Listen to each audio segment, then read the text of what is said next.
រឿងគម្លាតស្នេហ៍ភ្នំពេញម៉ោង 5:45 នាទីល្ងាចពន្លឺព្រះអាទិត្យពណ៌ទឹកក្រូចចាស់កំពុងតែចាំងកាត់វាំងននស្ដាងមកលើតុធ្វើការរបស់វិបុលបុរសម្នាក់នេះមិនដែលខ្លាចភាពងងឹតទេប៉ុន្តែគេខ្លាចពេលប្រលប់ពីព្រោះវាគឺជាពេលវេលាដែលធ្វើឲ្យគេកាន់តែនឹកដល់មនុស្សម្នាក់កាន់តែខ្លាំងវិបុលសម្លឹងមើលទូរស័ព្ទដែលដាក់ផ្ងាមនៅលើតុគ្មានសារគ្មានការខលចូលមានតែភាពស្ងប់ស្ងាត់ដែលឮសូរដូចជាសំឡេងផ្គរលាន់នៅក្នុងបេះដូងគេលើកទូរស័ព្ទឡើង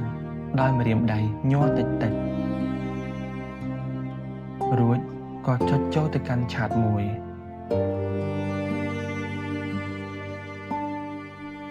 ហើយក៏ចាប់ដើមសរសេរថាសុខសប្បាយទេវិបុលដំអក់មួយសន្ទុះខាមាត់គិតបន្តិចរួចក៏លុបវាចោលវិញបន្ទាប់មកវិបុលក៏បានបដូរមកសរសេរថានឹកណាស់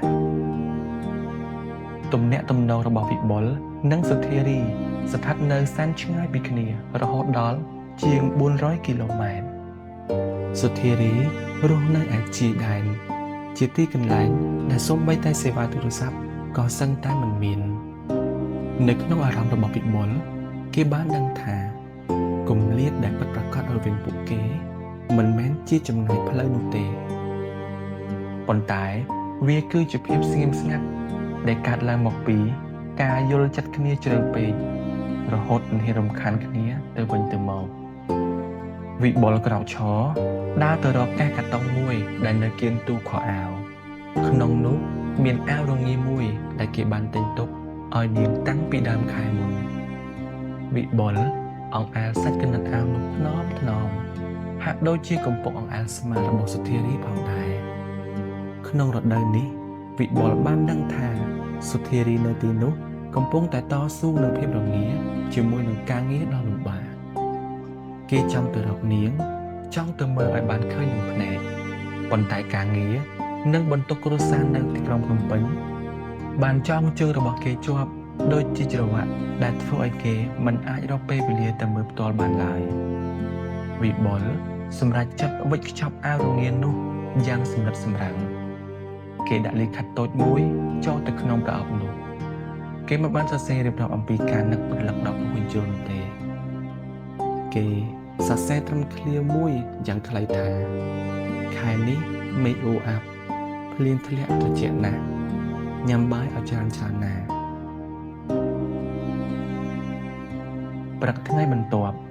ខណៈពេលដែលគេយកកញ្ចក់អីវ៉ាន់នោះទៅកាន់បេនឡាន